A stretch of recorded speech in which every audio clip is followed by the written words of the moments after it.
ज़्यादातर mostly above then 50% वो red ही होते हैं।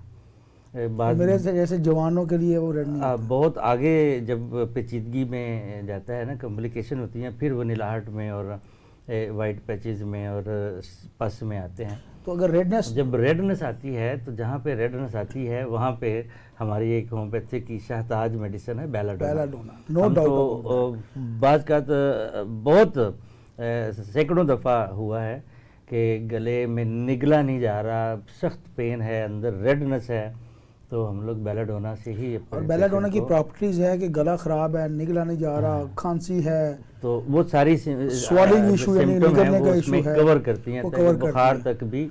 तो अगर रेडनेस हो और ये दूसरी सिम्टम्स जो डॉक्टर साहब ने बताई है, तो nothing else that belladonna is the single remedy. लेकिन नाज़रीन को बताऊंगा बेस्ट रेमेडी, लेकिन नाज़रीन आप सेल्फ मेडिकेशन में नहीं जाएंगे, डिस्क्लेमर दे दूं, उससे हमारा कोई ताल्लुक नहीं है। इसके साथ अगर मुंह में पानी आता है, बाज़ के पेशेंट जिस तरह लेटता है, मुंह से राल टपकती है, मुंह में पानी आता है, तो उसके साथ फिर हम मर्कसॉल भी दवाई लगाते हैं। अब मेरी राल टपक ली कि मैं भी 2-4 मेडिसिन बताऊंगा। बिल्कुल डॉक्टर साहब ने कहा जहाँ पे राल होगा, और स्पेशली रात को सोते हुए अगर तकिया गीला हो जाए तो फिर आपने कुछ भी नहीं सोचना, फिर बेलाडोना के भी नहीं सोचना, फिर आपने मर्कसॉल देनी है।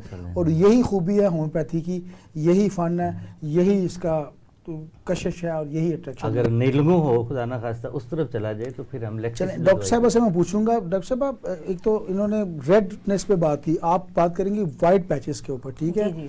और साथ में आप ये भी बताइए, टाइम मेरे ख्याल थोड़ा सा कम ही रह गया है, तो हम मेडिसिन की तरफ भी जा रहे हैं। एक तो आप वाइट पैचेस की मेडिसिन होम्योपैथिकली उसको कैसे हमने ट्रीट करना है, और साथ में बताइए कि डायग्नोसिस की कोई टेस्ट इसमें इन्वॉल्व है नहीं है। हम डायग्नोसिस अगर करना चाहें साइंटिफिक बेसिस पे, वैसे तो होम्योपैथ अपनी सिम्टम से, जैसे डॉक्टर साहब ने कहा जी राल टपकती है, रेडनेस है और स्वॉलिंग का इशू है, पेन है, स्टिचेस हैं, तो ये मेडिसिन होंगी।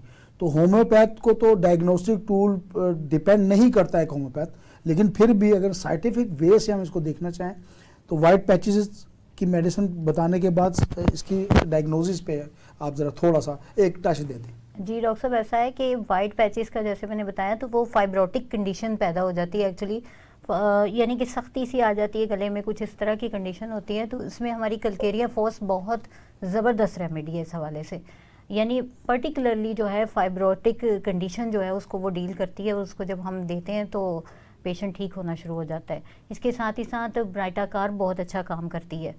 ये दोनों मेडिसिन जो है बहुत अच्छा काम करती है अकॉर्डिंग टू हम, यानी कॉन्स्टिट्यूशन अगर डील करेंगे पेशेंट को तो बहुत ही ज़्यादा अच्छे तरीके से जो है वो कवरेज हो जाता है फिर।